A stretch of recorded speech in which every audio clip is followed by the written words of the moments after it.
everyone, welcome to the From Fuller to Fullest Craftcast. If you're returning, welcome back, fam.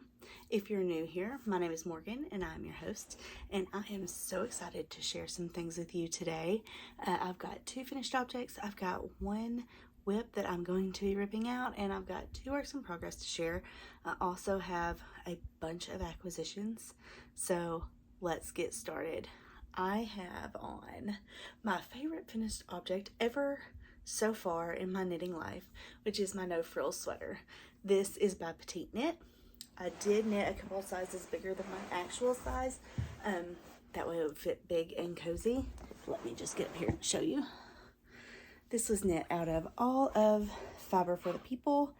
It is held double. It is a superwash fingering weight merino nylon held double with Surrey alpaca.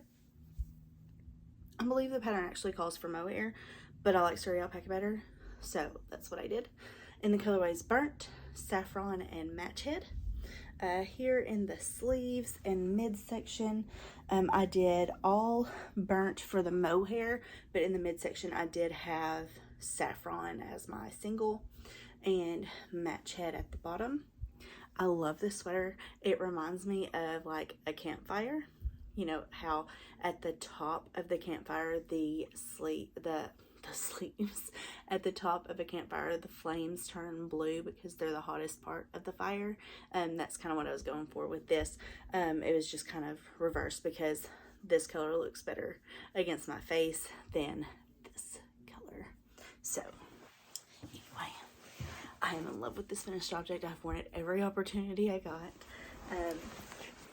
It's so beautiful, you guys. So I have loved this. Just my favorite cozy sweater for cold weather, which we are in the midst of right now here in Southwest Arkansas. Yes, we are having 70-degree days, but we're also having some days that are in the 40s, and it's great. I'm loving it. So finished object number one. Finished object number two is this sweet little baby blanket. One of my doctors has a friend who's expecting a little girl. She asked me to make a blanket for her. She commissioned me to make a blanket, which the granny square or the corner to corner are my go-tos. This is just done out of Lion brand mandala, held double with a mohair acrylic blend from Hobby. If you were looking for a cost-effective mohair Surrey alpaca floof type yarn on a budget, Hobby has your back. I do love it. So this is done. If it sounds like I'm rushing, I kind of am. This is the third time I've sat down to film this. I've had little interruptions. I've had to go find things. Hopefully we're going to make it through on this time. Third time's the charm, right? So anyway, those are my finished objects for this week. I do have one project that I am ripping out, and I'm going to preface this with saying, know yourself and know your knitting skill.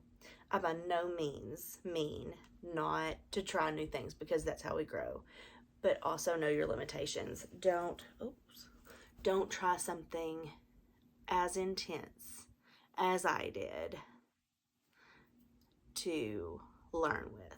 So in my Hobbit Hole bag, Hobbit Hole, H-O-L-E bag, has Bilbo Baggins' front door on it. Was living my All of the Lights cardigan by Joji Locatelli. Beautiful pattern, very well written.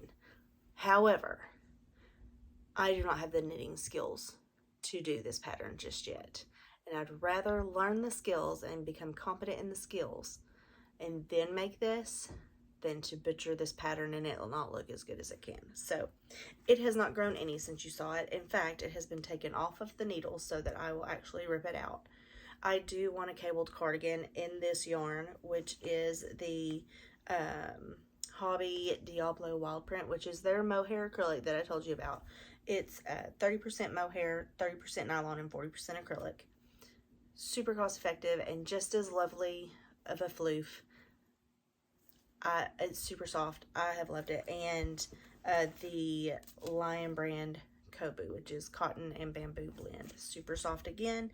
I want a cabled cardigan out of it. I do not want a kind of cabled cardigan because I messed up half the cables. I don't want to do that. So, in knowing my limitations, even though I'm kind of sad that I'm having to rip this out, I would rather rip it out and have something better later on down the road, because I waited till I could actually do those cables and do them well and follow complex cables, than try to do it now and it look mediocre, you know. So this is getting ripped out. Sad day. However, it is okay to frog things when you learn that you are not ready to do them. You are the boss of your knitting. Knitting is not supposed to stress you out.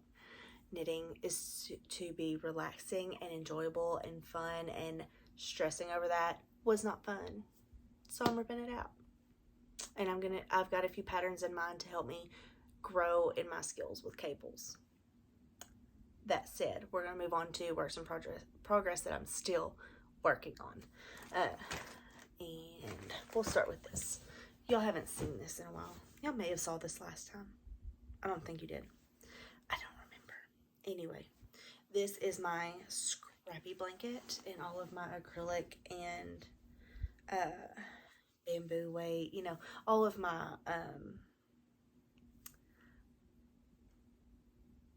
not precious fibers. Like, there's no wool in this, there's no silk in this, you know, everything in here can be thrown in the washer and dryer with no problem and no worries. So this is my scrap blanket that I've been working on for quite some time, and I have made some good progress. It is now wide enough that you can't see the whole thing on the camera. And what I have done, crochet hook falling out, you just cinch that back up. I'm in the middle of a row, of course, or starting another row. Of course, it's how I do things. I'm looking for my stitch marker. Okay. So what I have been doing, I've been working from either side. So this is this marker right here is where you saw it last time on this side. And then on the bottom, the last time you saw it was from this marker. So I have done this much on this side and this much on this side. So I have probably made about, let's see, probably about 6 inches of width progress. Now, I don't think you can tell from this, but let's just show you. This blanket is several arms lengths wide, and I am thoroughly enjoying this. My goal is to finish this year. I've got a bag full of yarn that needs to go into this. So my goal is to work on this and get it done so that I can gift it to who I'm planning on gifting it to. And then it will really clean out a good portion of my stash having that done, because I'm okay with throwing away little bits like this, but balls like this and this just kind of make me feel wasteful if I throw it out. I mean, I know there's people I can give it to, but I already have this going, so I'm going to go ahead and finish it. And then if I do have anything left over after that, I will give it to, like, my daughter's learning to crochet. Acrylic is a great option for learning on. So acrylic has its place in the knitting world, and I'm tired of people shaming other people for it. That's a problem. I don't enjoy my friends and other people in the fiber community being bullied for using acrylic. Yes, I know it's microplastics, but I also know that acrylic lasts years and years and years down the road. So I have acrylic blankets that were gifted to me from people who crocheted them for me, and I love them. and I don't have to worry about if a kid, gets it dirty of any form or fashion, having to wash it a certain kind of way and throw it in the washer, and it's going to be fine. So that is my stance on acrylic yarn. Take it with what you will. If you don't like using acrylic, no big deal. But don't shame people who do. That's how I feel about it. So I'm going to push this back into this bag, and then we will get on to my last finished object. My last work in progress. So, put that over here. And then we'll get to acquisitions because there are a lot of them. Anyway, so, and of course I'm in the middle of a row. This is my, let's see where I'm at. I'm actually pretty close to the end. So, I'll just work on it while I talk to you. This is my shawlography. This was Stephen West Mystery Knit Along for October. Many people went on and they finished it in October, not me. Honestly, it got put on the back burner so that I can make this. And I've had to rip back a couple of different things on it because I just wasn't happy with the way it was looking. I knew that I didn't want to do the border that came with it. I just felt like it was kind of muted for as busy as this shawl is in the pattern. Like this shawl is super busy, as you can see. Like there's a lot going on, and it was just plain stripes straight across, and I just felt like it was really muted for as busy as this shawl was. And I get, taming it down a little bit there at the bottom, and I see where his creative work was going. It just wasn't what I wanted. And that's the beauty of knitting, is you can make it your own, and whether that be with color, changing up a portion of the design, what have you. So I decided I was going to do stripes that came to a point in the middle, and I tried doing that. And that was a massive failure, because let me tell you what it is. Somehow I managed to increase by a few stitches per stripe, and the stripes were steadily getting longer and longer and longer, and I was like, I don't know. So I kept on going. I kind of tried to justify it in my mind, like, well, it can be asymmetrical, it'll look kind of like a wing, and I got about halfway across the border, and I was like, nope. My nose is itching, lots of floofs, and I just really didn't like that either.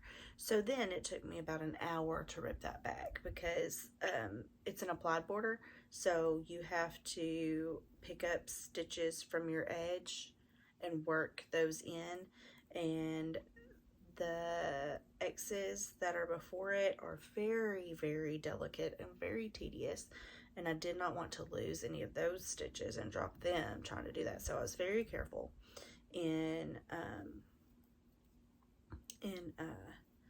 doing the ripping back of that portion, and that's kind of the factor of why I tried to justify it within my head that I was gonna like it the way I was doing it, and I really didn't. I just really did not like the way it was going. So I ripped all that back, and then I found, and I cannot give them credit, I found someone who did kind of some repeats from earlier in the pattern and made a border with repeating some of the things from earlier in the pattern.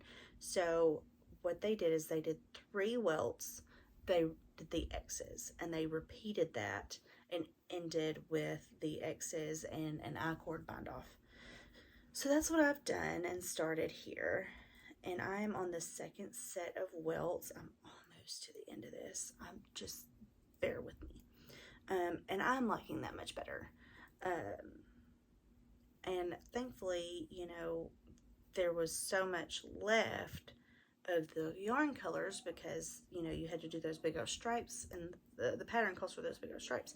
So I have plenty of color left to do those things, and then I will have yarn left over for a secret project I cannot tell you about because the person that this is for watches this podcast occasionally, and I don't want to spoil anything. But I have plans for my leftovers that I am really excited about. And I can't wait to be able to share that with you. But it is going to be a long while before I do so. Anyway, we're almost done. Hang tight, just almost there. Almost there, guys. So I am on my second set of welts. And what I'm doing is I'm making a welt in each color from my palette. So the pattern calls for 5 colorways, and I actually have 6. I picked out 6 because I wanted that extra. I wanted some extra things in there. So anyway, now I finish this room so you can see what I've done. So what I have done, as you can see, I was in the middle of this blue welt when you saw it last. I have done another welt. I've done 3 colors there. I've done another set of the X's, which are hard to see, you guys. I mean, it's all bunched up on this needle. And then I've done 1 welt. I'm finishing the second welt. I'm fixing to start the third one. I'll do another set of these beautiful crisscross X's. Let's see if I can get them to spread out where you can see them. Yeah, so these beautiful crisscross X's here. I'll do another set of those and then the I-cord bind off, and I will be finished with this. When I finish this, I know I have my, had a notification pop up. When I finish this, and I dropped a, see, I told you these stitches are so fiddly and I missed one. I'll figure out where it goes and secure it somehow. Anyway, when I finish this, and I know I have my Make 9, which I do plan on working on. This was the first finished object in my Make 9 for 2022. I want to work on patterns that I have in my head and publish more patterns. I did publish my very first pattern just a few weeks ago. It is the Bless the Lord cowl. Go to my Instagram. It's on my grid. There's a link in my bio for the pattern on Gumroad. It's a $6 pattern. I'm so excited. I'm in love with it. My testers, Katie and Shannon, were fantastic. They were great. Shannon didn't get Gage, but she made the best of it, and I am in love with what she did. So it turned out really big for her. So she turned it into a shawl. So beautiful. It is a colorwork pattern. If you are used to doing strand and color work, shouldn't be a problem. There are a lot of floats to catch because there is no other way I could get this pattern to look like I wanted to without having lots of floats to catch. If you're okay with catching floats and you like stranded color work and you love the Word of God, I really want to encourage you to go look at it. It's the Psalm 103 cowl, which is Bless the Lord, O my soul. Let me know what you think. However, I have other patterns floating around up here in different little note places, and I really want to get more patterns out. I really want to pursue that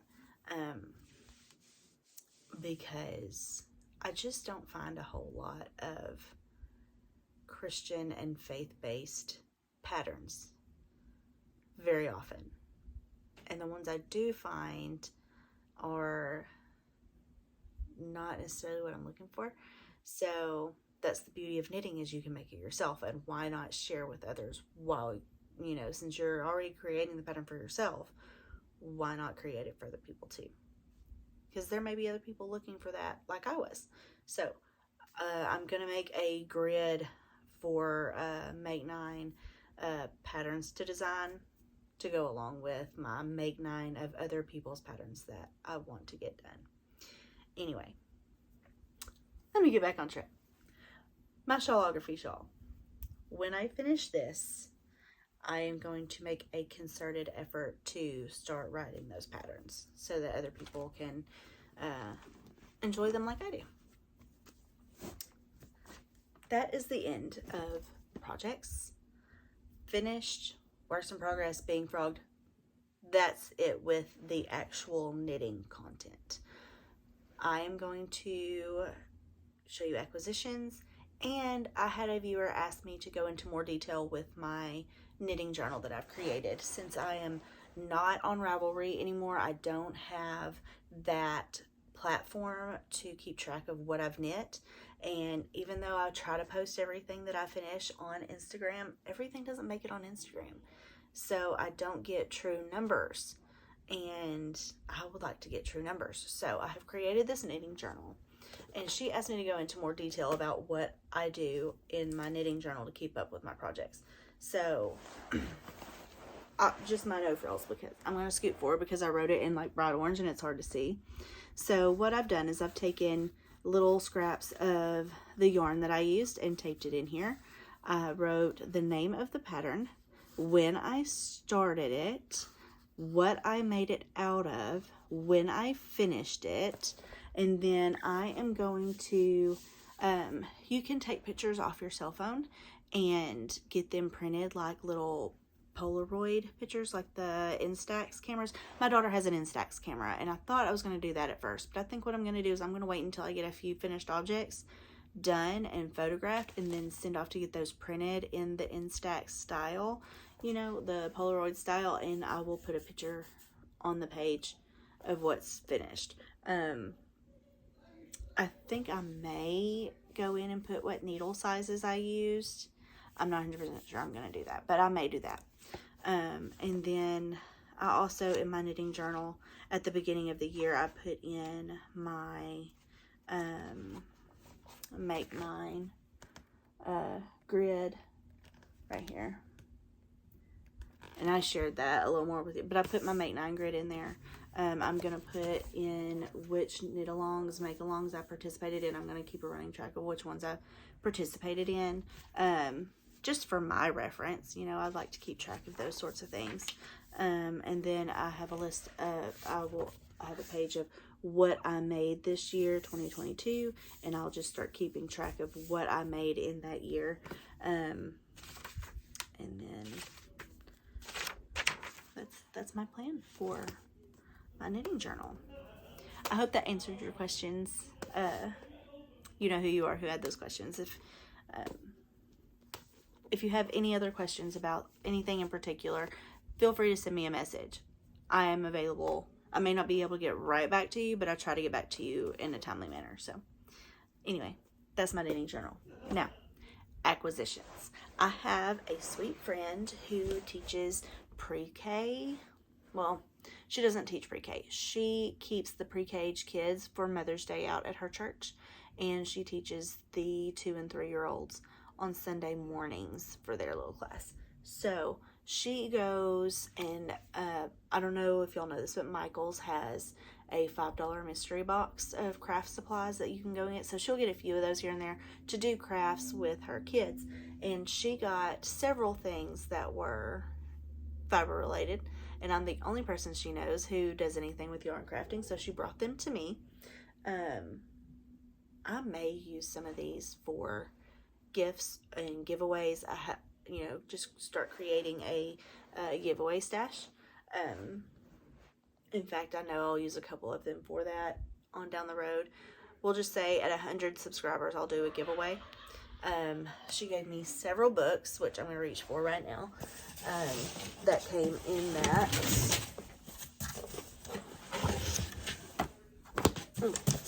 Several books came in that. Several kits came in that. So I'm going to show them to you now. This is Knitting Stash Busters which has a bunch of small projects for going down through your stash, getting all that worked up. If you're participating in the Love Your Stash Cal or the Stash Down Cal, that's a perfect book for that. Cozy scarves, adorable baby sweaters. This is a crochet wall hangings book. 10, 20, 30 minutes to learn to knit. This is a beginner's book.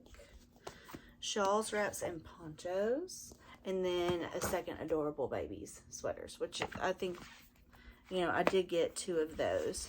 So one of those will definitely be in a giveaway. This is Disney Princesses. These are amigurumi.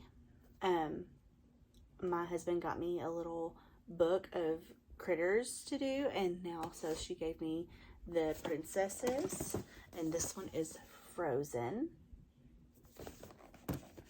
and then another one of princesses. It's got fingernail polish on it, so this one I'll probably give to my daughter. This is Belle. Yep, this includes everything to make Belle. So, and then Rudolph. And in this, there was a loop-de-loom, which is for weaving. And I thought that was neat. Me and my daughter may work on that. So, all of that was gifted by my friend out of those mystery boxes from Michael's. This, I bought for myself. This is the Japanese Knitting Stitch Bible, which has all kinds of cable patterns.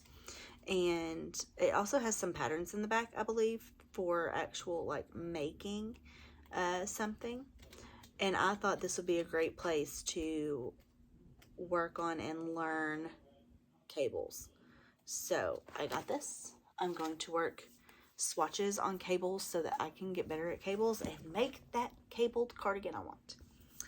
Also, I got by Tanis Gray. This is the Knitting Magic. This is the second one. More patterns from Hogwarts and Beyond. So this includes stuff from Fantastic Beasts, like Picket right here. It's got the Giggle Water Shawl. It's also got a lot of stuff from the Harry Potter movies and whatnot. It's just some really beautiful patterns. Like, look at this. This is the Vera Verto cape. It's a replica of McGonagall's shawl. It's huge, full length, absolutely beautiful. Here's that Giggle Water shawl. Isn't that beautiful? Anyway, lots of fun patterns in here, and I just needed the complete set. You know, I've got the original, that's the Disney and Star Wars, and the original Knitting Magic Harry Potter. So I have the full set of the Disney and movie franchise books by Tanis Gray, and I am so excited for them. Even if, and I haven't knit anything out of them yet, but I have them on my Make 9 this year. I definitely want to make Cusco's poncho for my friend Cameron. I want to make the carpet throw, which is a Intarsia colorwork blanket that looks like magic carpet from Aladdin. I want to make it. I want to make, if you can hear folks laughing, that would be my husband and his buddies. A couple of them don't have any volume control. It is what it is. I have a house full of people all the time. So anyway, but I've got a few things I really want. Megan Reagan's Beauty and the Beast colorwork sweater. I want to do that. Anyway, so last 2 acquisitions. Fiber for the People had a shop update that was overflow and partially used skeins for swatching, and I picked up a couple things from them. So this is Cloak and Dagger, and this is her sport weight superwash merino extra fine. Isn't that pretty? I don't know what I'm gonna do with it yet, but I know I wanted it. And then this is 80% superwash merino, 20% nylon, fingering weight, 2-ply in the colorway Sapphire. This is one of her tonal colors, and I had to have it because, you know, blues for 1, and 2, it's my birthstone. I got fuzzies on it. It's my birthstone, so you don't know, sapphire is September's birthstone. So anyway, that's it for today, you guys. Thank you so much for hanging out with me. Thanks for coming and sticking around. Go find me on Instagram. Let's chat. Let's be friends. Click that subscribe button down below. Let's get up to 100 subscribers and I'll do a giveaway. Until next time, I bless you.